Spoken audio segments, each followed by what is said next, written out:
দিন 3 রাত ছিল। আর কোনো বর্ণনায় 40 দিন 40 রাত এই মাছের পেটেই ছিল। হযরত ইউনুস বলেন, এই মাছটা সমুদ্রের এত অতল গহ্বরে আমাকে নিয়ে গেল। আমি সমুদ্রের নিচে নুরি পাথরের কণ্ঠে আল্লাহর তাসবির আওয়াজ শুনতে পেলাম।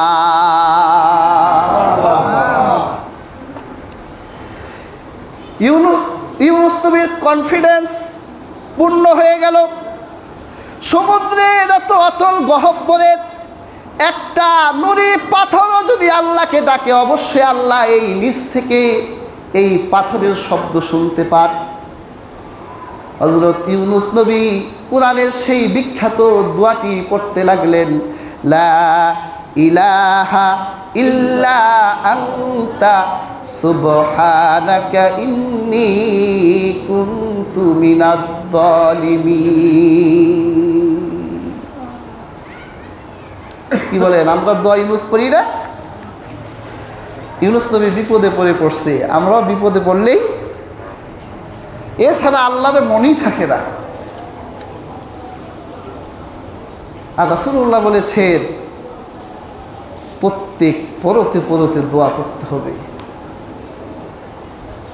কখন করি আমরা? বাঙালি, তাও বাঙালি তো আগে ভাগে করবেই না, যতক্ষণ নেতামি চলে চালাবে। শেষে গিয়ে যদি ঠেকে তখন একটু আল্লাহ বিল্লাহ। আর রাসূলুল্লাহ বলেছে, তোমার জুতার ফিতাও যদি প্রয়োজন হয় আল্লাহর কাছে চাও, এরপর বাজারে যাও। তুমি যদি মনে করো দোকানে জুতার ফিতা আছে, পকেটে টাকা আছে, হাতে সময় আছে, সমস্যা কি? আল্লাহ নির্দেশও দিতে পারে যে ট্রাক ও জুতা কিনতে যাবে, ওর একটু ডলা দিয়ে যাইস, হইতে পারে না? আল্লাহর কাছে সব চাইতে হবে। পেয়ার হাজিরিন, দোয়ার শক্তি কল্পনাহীন। অসম্ভবকে দোয়া সম্ভব করে দিতে পারে। সিলাহুল মুমিন, মুমিনের অস্ত্র। এই জন্য মুমিন প্রত্যেক পরতে পরতে দোয়া করবে। পেয়ার হাজিরিন, স্বয়ং রাহমাতুল্লিল আলামিন জীবনের প্রত্যেক ক্ষেত্রেই তিনি দোয়া করতেন। এমনকি যুদ্ধের মাঠেও। ইসলামের প্রথম যুদ্ধ হলো বদরের যুদ্ধ। আল্লাহর হাবিব রাতের বেলা সাহাবীদেরকে কনফার্ম করলেন যে আল্লাহ আমার দোয়া কবুল করেছেন, আল্লাহ 3000 ফেরেশতা দিয়ে সহযোগিতা করবে। সুবহানাল্লাহ। বলা কয় হাজার? 1000। তো ফেরেশতা কত? 3000। আবার আল্লাহ আমাকে কনফার্ম করলো 5000 ফেরেশতা দিবেন। এত কনফিডেন্স পাওয়ার পরেও কিছুক্ষণ পর বদরের যুদ্ধ হবে। বেশি সময় আর হাতে নাই, বদরের যুদ্ধ শুরু হয়ে যাবে। আল্লাহর হাবিব মুহাম্মদ সাল্লাল্লাহু আলাইহি ওয়াসাল্লাম বদর যুদ্ধের কিছুক্ষণ আগে গোপন একটা তাঁবুতে ঢুকে গেলেন। মুসলিম শরীফের বর্ণনা। গোপন তাঁবুতে ঢুকে 2 হাত তুলে আল্লাহর কাছে তিনি কায়মোনা বাক্যে রোনাজারি করতে লাগলেন।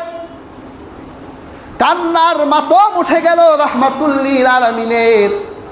আল্লাহর হাবিব এমন কান্না শুরু করলেন। হযরত আবু বকর রাসূলুল্লাহকে সবচেয়ে বেশি ফলো করতেন।